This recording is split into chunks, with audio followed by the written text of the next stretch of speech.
Hi everyone, today I'm going to show you how I made my own dryer vent. The reason I did that is because I had a vent similar to this, and over time these little flaps would get clogged up with lint and they end up staying open. Cold air blows down that pipe in the middle of the winter time and you find that the laundry room is absolutely freezing, and then you investigate and find out that that's why, because it's just allowing the cold air to flow back down the pipe.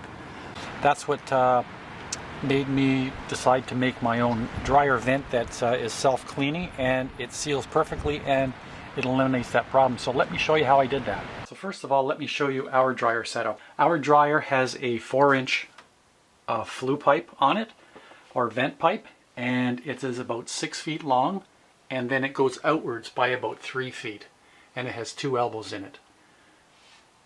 So here's what it looks like on the outside of the house. I've made up a box to fit on the wall, and I've put some screening on the top of it and on the bottom to keep any rodents out. But let me take it apart and I'll show you what's inside. And that's the cover off. And then inside, basically, all it is 2 items. There's a 4-inch PVC elbow, and this is the top of a 2-liter pop bottle. And when this is running, the pop bottle is pushed up because it's very light and it allows the air to escape, and when you shut the dryer off it drops right down and it seals it perfectly. This setup that I have right now, I've had this on here now for 10 months, and this is the only lint I've got on the sides and on the brick there, and but most importantly is around here there is no lint at all. And that's the important part, is that once the dryer shuts off, it seals perfectly and there's no cold air that can go into your house.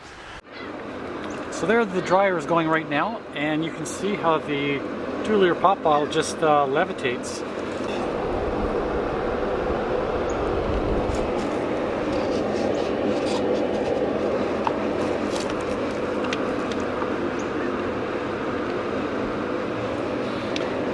Now the only thing I've had to do in addition to cutting the 2-liter pop bottle is right in the bottom I put a just a nut, a steel nut, and I put a little bit of silicone in there just to weigh it down. Without a nut in there, it would tend to rattle around too much and it was tapping on the PVC pipe, but with that little bit of weight in the center it seems to keep it perfectly aligned just like that. So the first thing you want to do is cut yourself a part off of your 2-liter pop bottle, and you want to bring this with you to the hardware store, and then grab yourself a 4-inch PVC elbow and try putting the 2-liter pop bottle into the elbow, because I've found that some of the elbows, the mold may be slightly different than the next, or once it pops out of the hot mold it deforms itself slightly, but I found that these holes aren't perfectly round, they're slightly oval on some of them. So I brought this with me and I put it in there, and you can see that this one all the way around it fits perfectly. So that's the one thing you want to make sure of. So the next thing you want to do is grab yourself a length of 4-inch vent pipe for your dryer.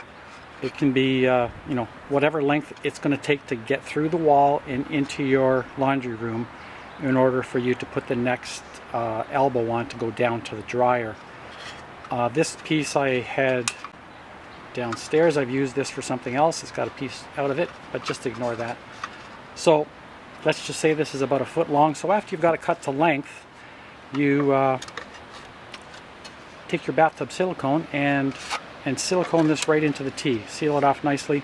Once it's dry, that thing is in there solid. It'll never move, and it's sealed quite nicely. And now you've got your adapter on there to fit your vent pipe onto.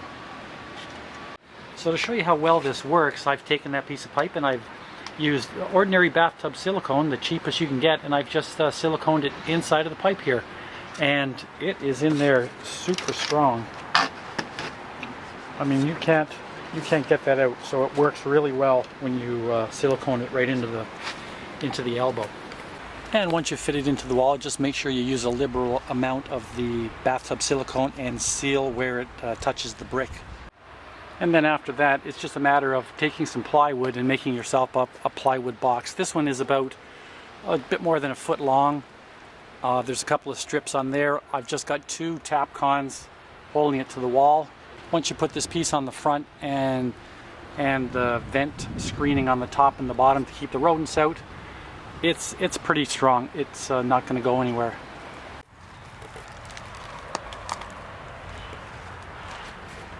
And so that is my do-it-yourself dryer vent that is lint-free, self-cleaning, and won't let any cold air into your laundry room. So good luck until next time, and if you have any comments, just leave it in the comment section below and I'll get right back to you.